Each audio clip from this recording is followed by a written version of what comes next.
Man, we don't have a clue how blessed we are to just come and gather in freedom, do we?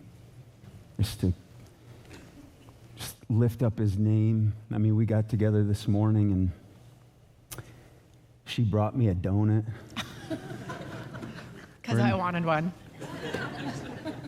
But you didn't have to tell me that, but I mean, I thought it was about me. I figured you knew that. We're in the back, I'm drinking coffee, having a donut. We get out our notes. We've got out the space heater. I got it out because she likes to be really warm.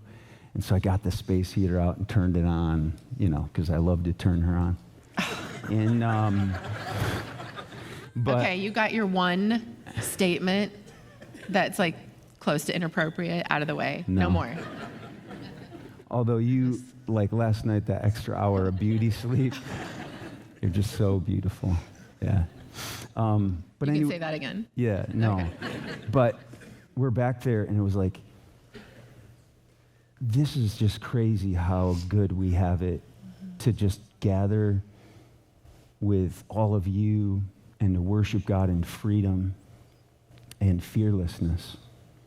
And it's not so for our brothers and sisters around the world. And we would not be good brothers and sisters if we did not just feel like a sense of love and care for the persecuted church today.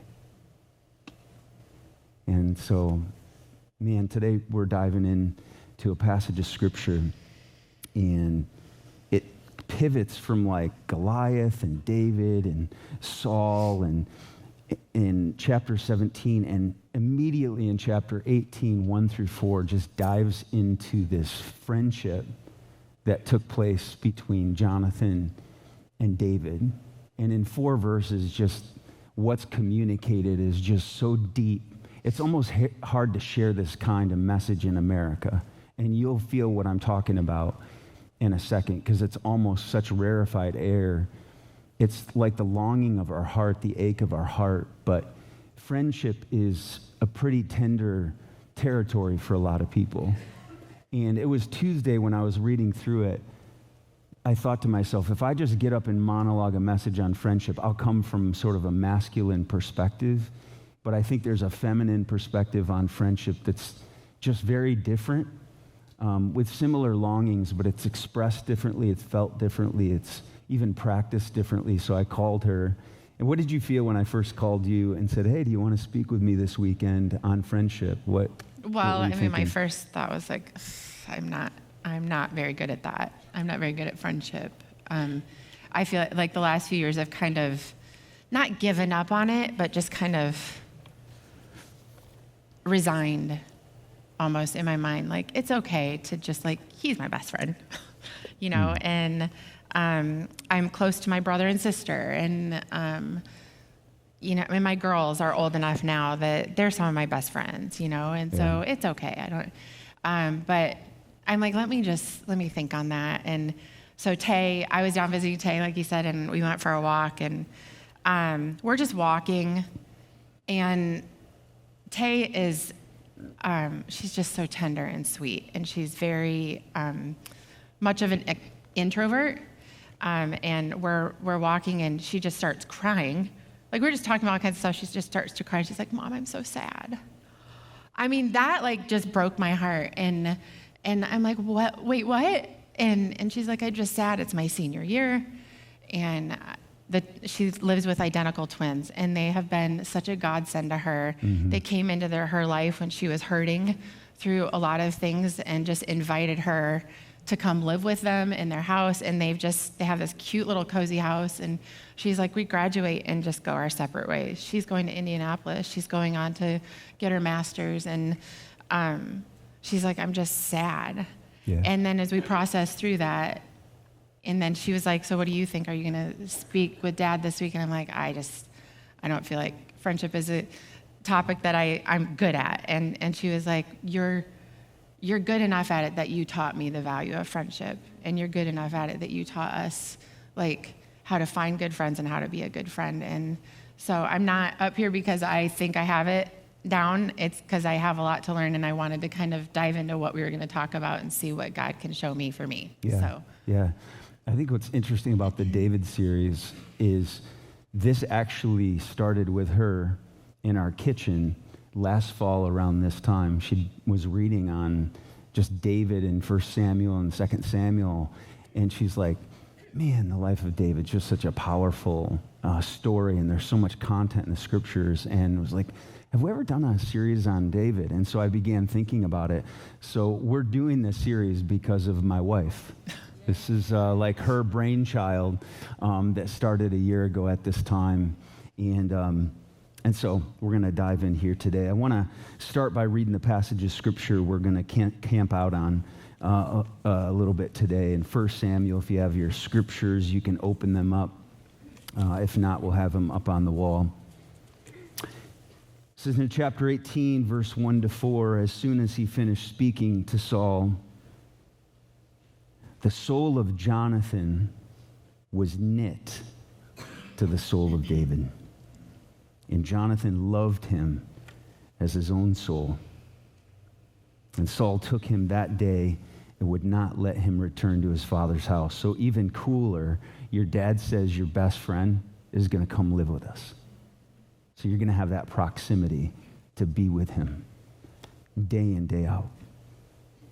Then Jonathan made a covenant with David because he loved him as his own soul. There it is again. And Jonathan stripped himself of that royal robe he had as the next king, and he gave it to David, and his armor, and even his sword, and his bow, and his belt. It's interesting, like King Saul in the chapter before stripped himself of his armor and gave it to him, and David said, that doesn't fit. But because of Jonathan, when he did the same thing, he said, I'm going to receive that, and I'm going to wear that. You know you found a friend when they give you something, and you're so close to each other, it's like, now that does fit, I'm going to wear that. Have you ever had somebody talk to you, and the same thing could be said from a different person, you don't receive it from them, but when your friend says it, it's like, I receive that. I know your love for me. Parenting. That's parenting. When you say that to your kid and then their friend says it and they're like, that's amazing. And I'm like, I just said that. Oh, yeah. Yeah. That has nothing to do with what we're talking about, but that you has threw everything me off to do right in my there, mind. really bad. Sorry. This is why speaking with her is weird, because I'll have a train of thought, and then the train leaves the station over here. I don't know where it's going, but no, I feel you there. I see what you're saying. 4 things we want to talk about in this text, and we're going to kind of let you know ahead of time, and then we'll go into these. The first, his soul was knit to David's soul. I want to talk about connection and relaxation.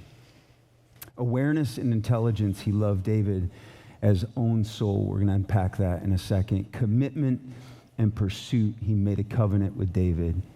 And humility and celebration, he gave David his robe and his armor. That's what we want to talk about in a bit. But we thought it would be good to kind of lay the groundwork because friendship doesn't really mean anything, or it means everything in our culture. Facebook friends and everybody's friends, and you're following and unfollowing people, and the friendship is thrown around so fast and loose. We wanted to get in, what is the biblical groundwork or definition of friendship? And we're going to actually learn this from David's son Saul, and I wonder if he learned some of these things from his father.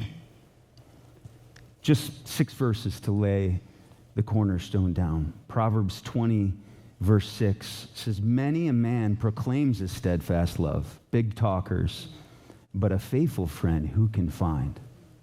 It's interesting, a few thousand years ago, somebody said, it's really hard to find a good friend. Just know, if you struggle with that, the Bible's like, it's been a struggle from the beginning. Proverbs 18:24, a man of many companions or friends may come to ruin. That means you can have too many friends. But there is a friend, singular, who sticks closer than your own brother. It is not healthy to have too many friends. What you really need is a good friend. Proverbs 17:17, a friend loves at all times, good, bad, and ugly, and a brother is literally born to go through it with you in adversity. A good friend fights through difficult seasons and uncomfortable conversations. Proverbs 20, verse 5, the purposes of a man's heart are deep waters. That means people are deep. Even if they don't look deep, they're deep.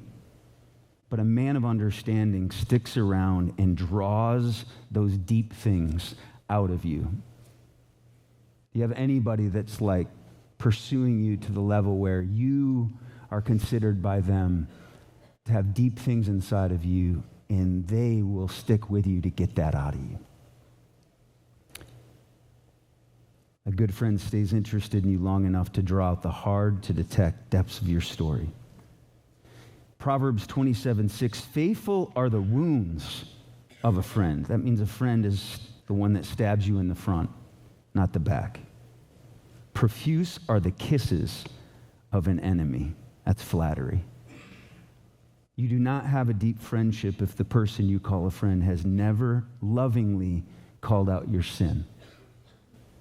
We don't like that in America. The minute somebody calls us out or makes us uncomfortable, like, you're not safe. The person flattering you is not safe. They're your enemy.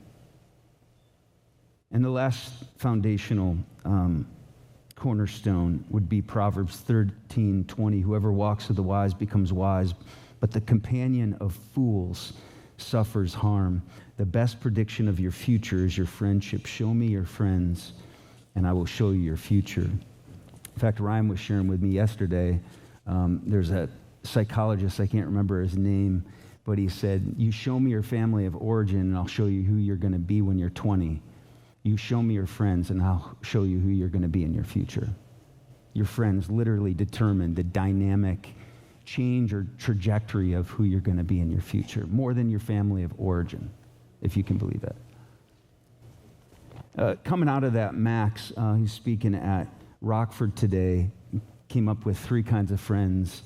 Just friends, which is I'm fine with it staying just as it is, casual friendships, acquaintances, neighbors, that kind of a thing.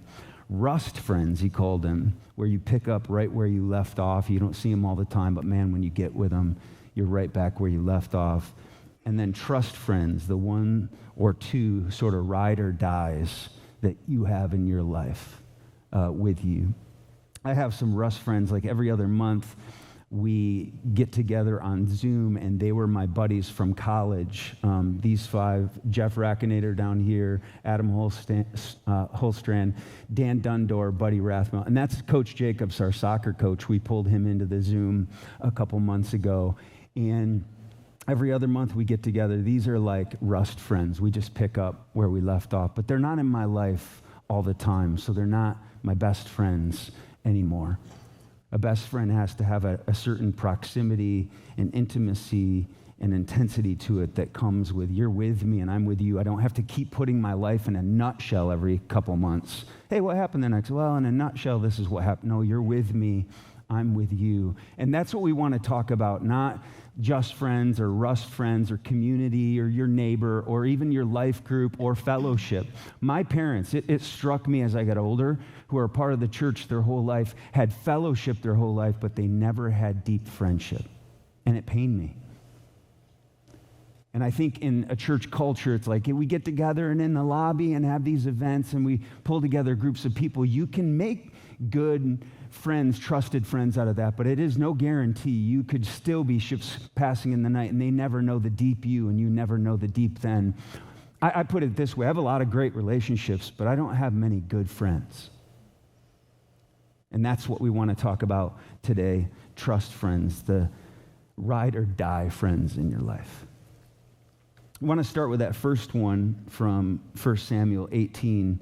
His soul was knit to David's soul. Connection and relaxation. A person you're not trying really hard with. It's no maintenance to it. There's no disclaimers all the time. They aren't a project to you. Like they're just with you. You're not trying to entertain them. If you're not talking enough or they're not talking enough, you don't feel awkward inside. You can just be silent with them. And you're not editing your life all the time for them. It's effortless and you enjoy it. It's a person with whom you share intimate things with, embarrassing things with that you're embarrassed about yourself, and even insignificant, trivial things with. You don't have to be really interesting to hold their attention. And then a person whose attachment to you is spiritual. It's a soul level. It's reciprocal, and it's natural. The actual Hebrew word in this text is nephesh, which means breathing. Being with this person is like breathing. You don't think about it. It's what you do, but it keeps you alive. Like when I'm with her, it's as easy as breathing. Exhale, inhale, and I'm not thinking so much about it. This is connection and relaxation. And I would focus, we're all looking for connection, and we have constant connection with people, but not soul connection in our culture of information. And the one that hits me is relaxation. In order to knit myself together with people, I got to be able to relax with somebody. I cannot be thinking too much.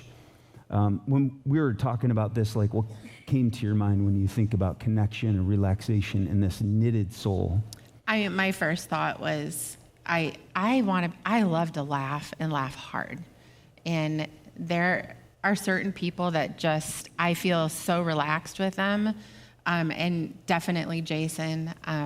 My brother and sister are huge in that because we have shared memory. And so you see something and it just takes you back and you laugh hard. My niece even last night was showing me this video I didn't know she took of my brother and I laughing so hard we're bending over crying.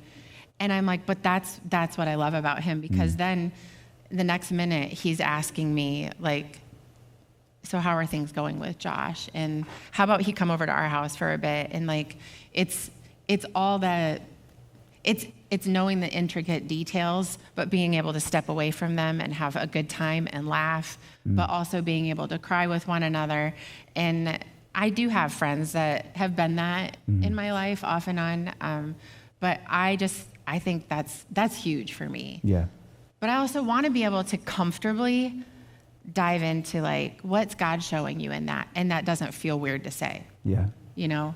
And then I think a huge thing for women anyway is we overthink, a lot of us, not everybody, but like you walk away from, say, a conversation or a lunch or a coffee and you replay some of, like, when it's a connected, relaxed person, you're not replaying. You're like, they know me. I don't have to text them and say, hey, when I said that, I hope you didn't think that I was, and I didn't think that I was, and then after you text that, like, when I texted you to say I didn't think that, I hope you didn't think, like, that's too much work. Yeah, well, I would say it this way. Friendship takes work, but when you're with them, you shouldn't have to be working hard. Like, I can tell when I'm with someone. Casey is right there in the aisle. I don't even know Casey that well, but when I'm with Casey, I'm not working hard. I just don't know why. I can't explain it, and this is where it's pretty mysterious. When we talk about a soul knitting together, this isn't something you make happen. It isn't something you orchestrate or manipulate. You just know, and it works or it doesn't work. And there's sometimes friendship, like when I am with somebody, when I leave and I'm drained, then there's not connection and relaxation. When I leave and I'm like, that was soul filling, not soul killing. That was soul enhancing. That was not like a soul draining experience. This is what we're talking about. I think I know why about Casey, because you even came home and told me, like, he has listening eyes, he asks questions, and even like, you see him authentically being that way other places when it's not just you. Yeah. And that makes you trust. That makes you trust the other person. Like, you're not just that way for me. I see you, like, this is who you are. Yeah. Sorry to call you out, Casey. Can you please stand up and turn around and wave at everybody? Yeah. And here's the thing. Casey and Kaylee and their family have only been coming to the church less than a year. But like when you're around somebody, you can just feel when, like, you have a kindred spirit or a kindred soul. This is kind of what we're talking about here. And again, I'm not talking about neighbors and community and being friends with the world and making sure you're a good citizen and say hi to your barista and all this stuff. We all need that. We're talking about people that you go deep with, but somehow it's not hard. It's effortless. It's almost weightless. That's what they had. The next thing is awareness and intelligence. He loved David as his own soul. a person who has self-awareness and emotional intelligence, and a person who does for others what they would want done for themselves. To love someone as you love your own soul, which is very natural for us to just think about what we would want of a friend. In fact, there's another Proverbs that says, a man who would have friends must show himself friendly. It's the same concept. You love your neighbor as you love yourself in the great commandment. Do unto others as you would have them do unto you. That's the golden rule. So when you're thinking about friendship, a person who's emotionally intelligent or self-aware is a person who knows how good it feels when someone listens to them to the end of their sentence without thinking about saying something or interrupting them. It's a person that's like, I know how good it feels when somebody swings around and asks me the second question of what I'm sharing. I want to do that for other people. Or you're in the middle of talking with them, or they're talking, and all of a sudden they're like, but I've been talking too much. Sorry. How about you? When they can catch themselves in that stuff, that's somebody that knows how to love someone else the way they love their own soul. When you look at that one, what are things that come to your head and heart in the scripture? Well, he's shared before that he's put together a devotional that he's working on for leaders, and I've been reading through it, kind of trying to help edit some of it, and I read one of them this week, and it was on how you view yourself, and so it was in 1 Samuel 36, where David overheard people talking about stoning him, and he was overwhelmed, and it says that David encouraged his own heart in the Lord. And then in this devotional, he goes into like we hear the phrase often, I am my own worst enemy. We never hear the phrase, I am my own best friend. And I don't know if you guys are doing the devotional. If you're not, you really should. And don't skip over stuff. Like at the end of a couple of the weeks is a QR code. I've sent it to so many people.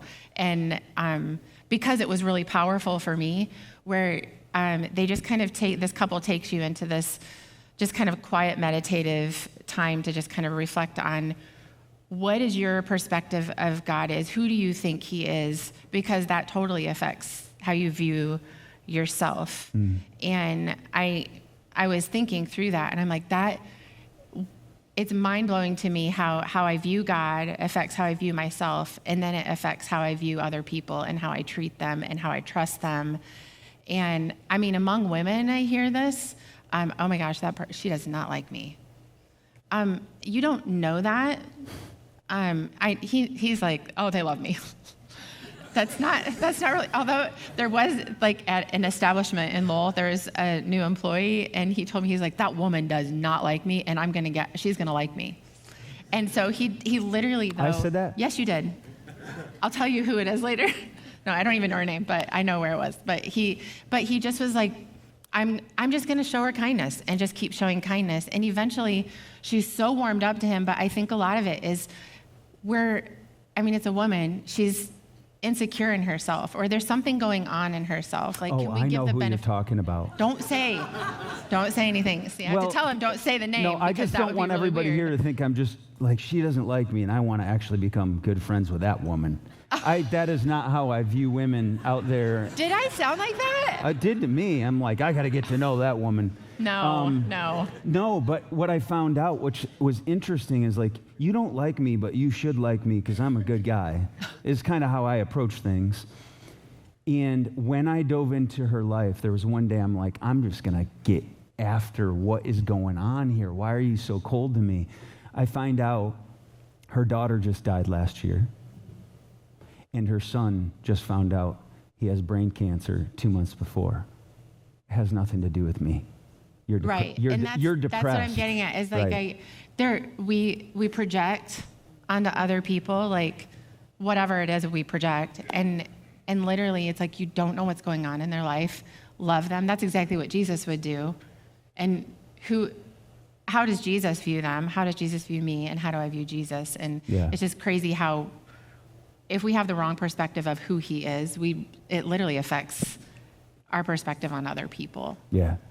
Yeah. There's so much freedom in just assuming the best about the person, giving the benefit of the doubt. And my mom used to always say, kill him with kindness, kill him with kindness. And I've seen so much reward from that. Yeah. Awareness and intelligence. Do you know what I'm talking about? Like, it's if someone doesn't have self-awareness, and if you don't know anyone that doesn't have self-awareness, it's you. It's really you I'm talking about here. You need to ask somebody, are there things I don't know that I'm doing to get in my own way in this friendship? Am I the one that's impeding something from occurring? Am I the one that's causing some sort of an allergic emotional reaction? You know, and if it's hard for you to make good friends no matter where you go, it's because wherever you go, there you are. You may be the common denominator to sabotaging friendship, and you have to find out, what is it that I'm doing that's causing other people to come into my life very fast and eventually leave, where the back door is way wider than the front door. You have to know, am I loving people the way I would long for my soul to be loved? And no one loves hearing, yeah, well, I mean, you gossip a lot. That's why I think you don't have a lot of friends. Like, or your eyes are darting when people are talking to you. I think that's why people don't really keep the conversation going. No one loves to hear that. But what's crazy to me is what I've learned I don't love to hear is people just constantly squirting honey in my ear. Like, all the good things, all the good things, all the good things, all the good things. To me, that's almost a red flag. Like, I need someone that's going to be completely honest and give me just a switch on perspective of something. Like, maybe that person, you know, heard this when you said that. That might not be the words you said, but this is maybe what they heard. Yeah. Because your face says something else, because I have heard that. Yeah. To love, and he said it twice, he loved David as he loved his own soul. And you have to just very simply ask, what is it that I love when somebody does with me? How can I be a distributor of that?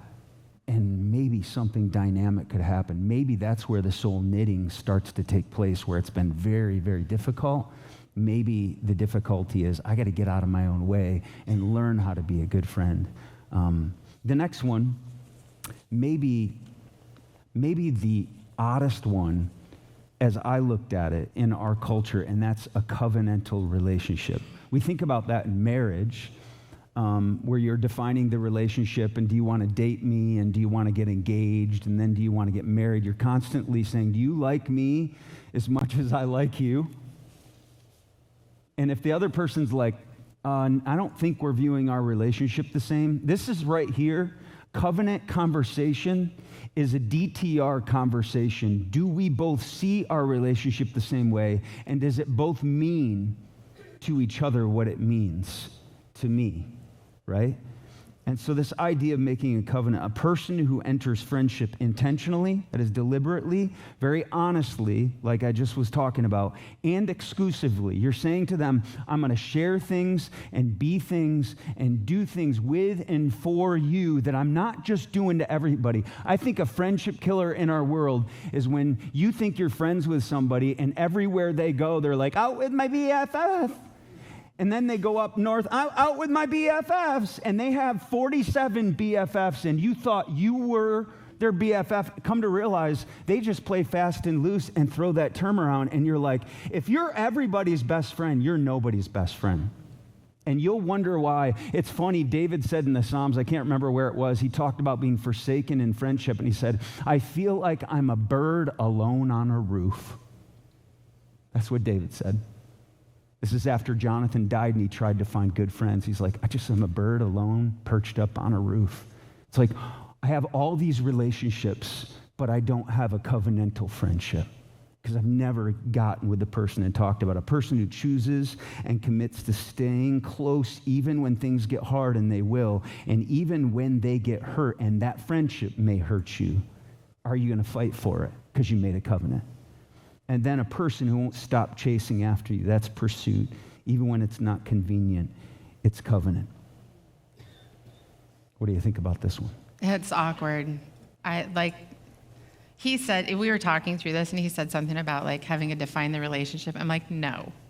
That's weird to sit down with another girlfriend and be like, do you like me as much as I like you? And I mean, and what if someone says that to me and I'm like, oh, I can't.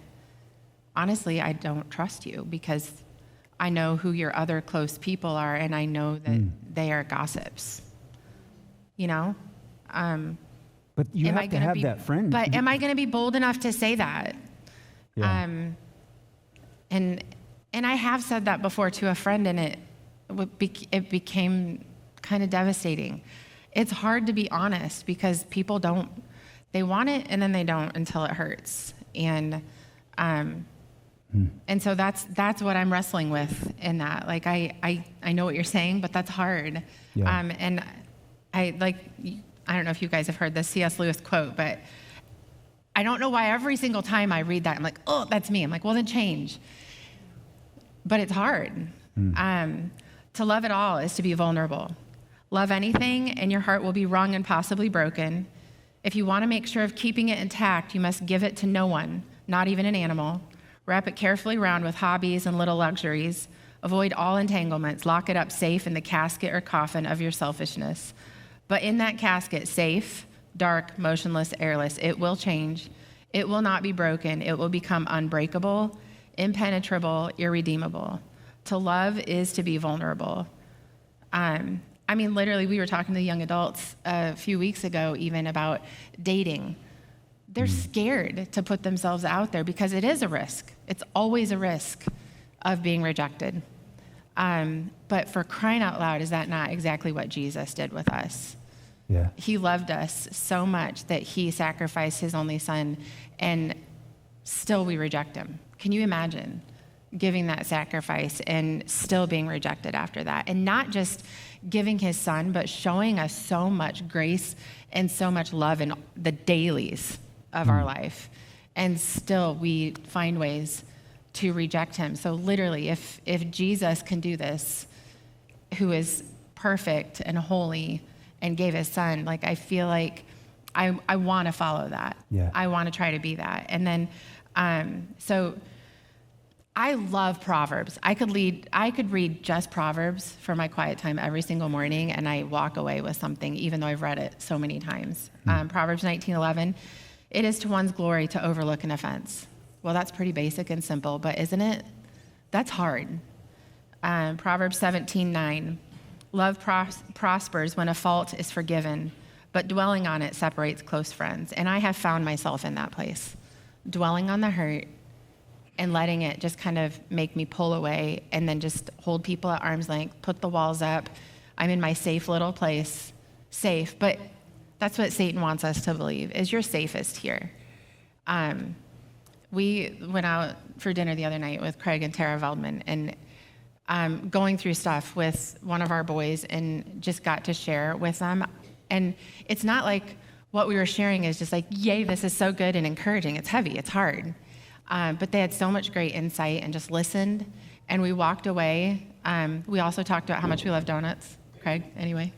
And we walked away, and I was like, that was so refreshing for me. Like, I need that more. Yeah. But I'm always afraid. I know what it is. I just don't want to take that risk. Yeah.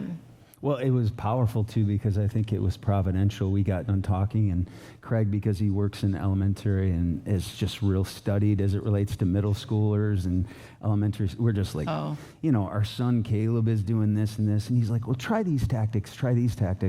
And we go home, and we're like, we are ready to be parents of grace and patience. We love our kids so much. We love our kids, and then we come home, and Caleb had etched 6'7" into our leather couch with his fingernail.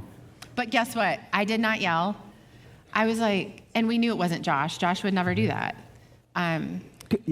Josh has developmental delays, but Caleb, he's just stupid. So there's no help for that. The problem is he has no delay. You're right. It's complete impulsivity, right? Like his body moves before his brain can catch up. Yeah. And Anybody have a middle school son out there? Anybody out there? Oh gosh. Okay. But if yeah, you think to pray for us, that's just, yeah. anyway. And so I was like, I sat down and I was like, why did you write 6-7 on my sofa? And he's like, oh, I don't know. I mean, there's always someone else to blame. This time he just had nothing. And I'm like, I think you need to find a way to fix that. And think about, like, if you do this in public, you could get arrested because it's like ruining other people's And we don't know if property. that's So true, but we give lots of threats like that. The scare tactic was not the advice that we Not received. sure they're but arresting people for etching 6-7 into furniture, but anyway, we tell them things, and they're empty Yeah. threats, but we do whatever we can. Where are we at, actually? it's still there. It Oh, didn't yeah. get fixed, if you're wondering. Yeah. But covenant, I think, is something I just want to introduce as a seed thought it's a biblical thing, but it's not what we do in defining relationship. And you may be spinning your wheels a lot because you're not like, can we talk about what this is? And I want you to know we may not be on the same page, and it might be awkward, but man, I think there's something profound. Even when someone says, hey, can you disciple me? I don't just say, yeah. I say, I already have a few people I'm discipling. I don't actually have the time or space. And that could be rejection, but it's just being honest. No, like, I can't disciple I can try to everyone. help find somebody that would be a good match for you. Yeah. I've loved matchmaking friends too. Yeah. Like there are a couple people that I've met along the way that I'm like, you guys would be such great friends. Yeah. Or you guys have this in common and don't even know it. Yeah. And introduce them. Yeah. I don't want to be your friend, but I have somebody that I think would be. That's what I just heard. That what you sounds so said. bad. Right. The last one.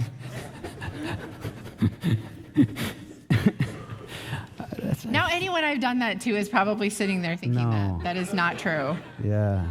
That's harsh, babe. That is harsh. That's good, though.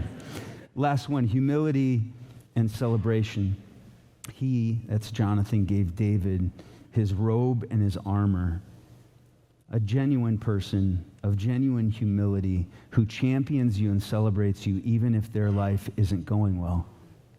And a person who doesn't get jealous about your good fortune or good news. They even let you brag to them. Can you imagine being Jonathan and you're the heir apparent to be the king? And this kid named David gets anointed to be king and takes your place, rightful place of royalty, and you actively celebrate that by taking off your royal robe and putting it on him and giving him that and saying, I'm with you and this destiny for your life that was my destiny. I celebrate you and I will champion you. In fact, there's a phrase before David showed up, Jonathan's armor bearer said to him going into battle with him, he's like, I am with you, heart and soul. And I almost feel like Jonathan learned from his armor bearer. I want to be, if I'm going to be friends with somebody, I want to be with them heart and soul. And he just said, David, this is great for you, not so great for me, but I'm going to be about championing you. When you think about that, what comes to your mind with that kind of humility in a friendship that they celebrate your wins? I mean,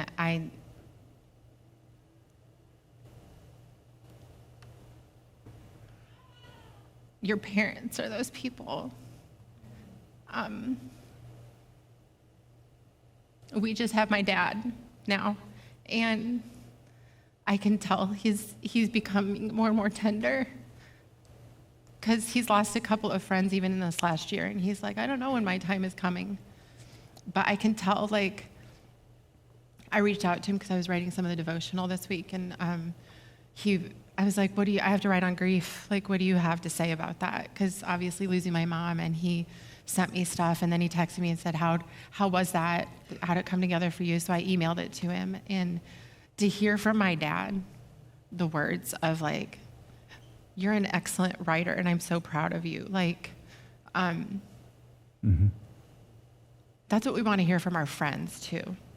But we're afraid to share those things with our friends because we don't want to come across as like, I'm bragging, listen to my accomplishment or whatever. But like, who do you tell when your kid just overcame something really big, or your kid just like got MVP or nominated for the court or got this great scholarship or had a teacher pull them inside and say, thank you for being you in my class, whatever it is, who do you tell that to without this like thing in the back of your mind, like they're going to think I'm bragging?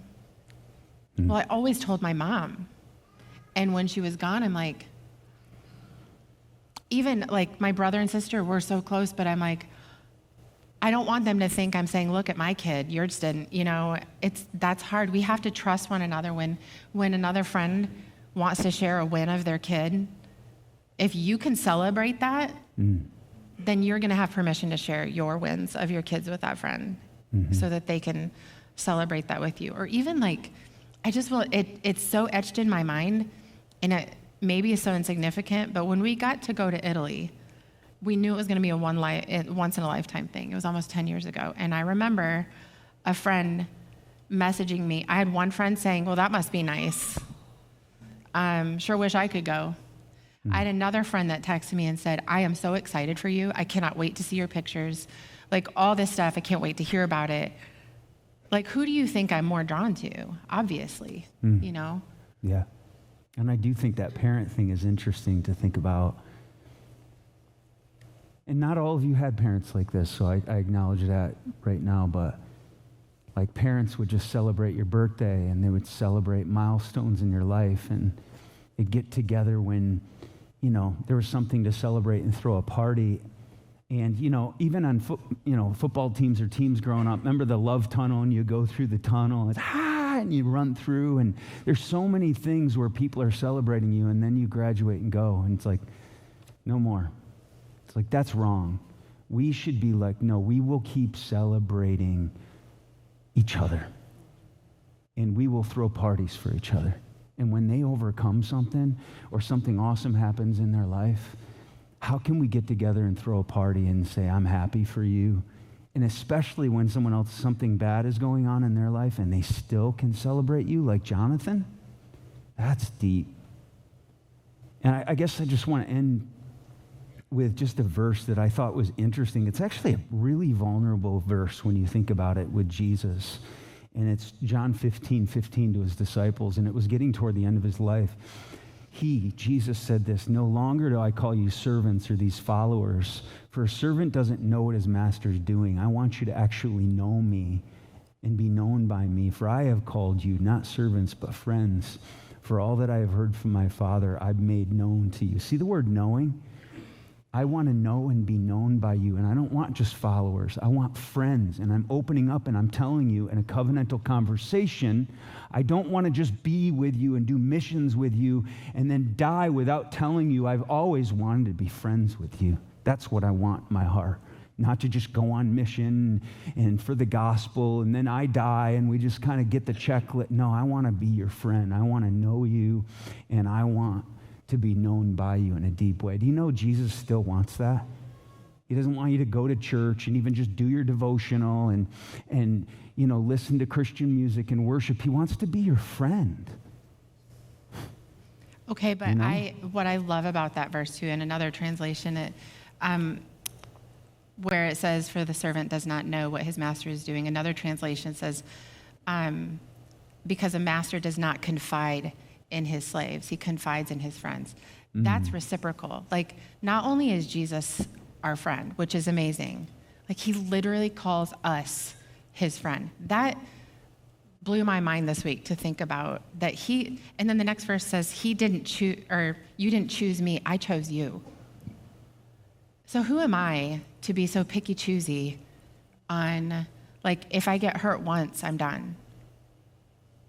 I mean, like I said earlier, like the amount of times that we have hurt the heart of God by rejecting him, we might not call it rejection, but it is, like when we sin.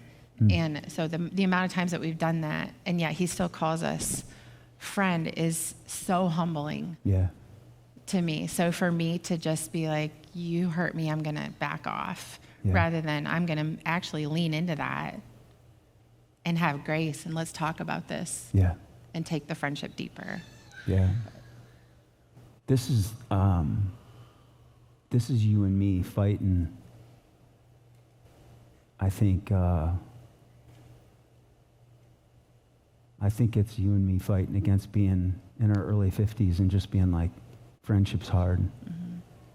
Maybe we'll just have our daughters and hunker down in our homes and just be like, that's good enough. Mm-hmm. But this is you and me. And we're not perfect friends, so no. how dare we this try to you and me declaring war that. on isolation. Yeah. And saying, I guess it is what it is, and just shutting off our heart and disowning our desires and burying it. This is us saying we're fighting what we can tell is calcifying in our lives and saying no. We're saying hell no. Heaven yes. We want what Jesus said. He was just getting ready to die, to be betrayed by all those guys that he just put out an olive leaf of friendship. And I said, I want to be your friends. If Jesus, right before he died, says, I really just want to be friends, then can't we? Can't we today? Soul knit. Love you as I love my own soul. I made a covenant with you. And I'm going to give you my robe, and I'm going to celebrate your destiny. That's pretty deep. Can you pray us out today, babe? Yeah.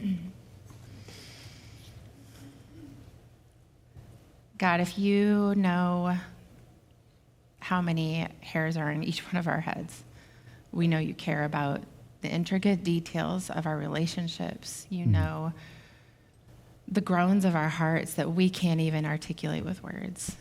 You know what causes us to pull back and not lean into friendship. We know the enemy does everything he can to convince us in his crafty way of why we're just okay where we are. So would you expose that in each one of our lives today? Yes, God. And would you then speak your loving truth into that? Yes, Lord.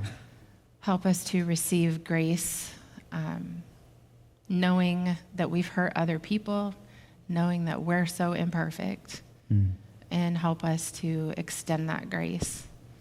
Give us the courage to have hard conversations, to bring healing in our families and in our friendships and the people around us. Yes, God. Even in our workplaces, wherever it is, God, just give us the courage.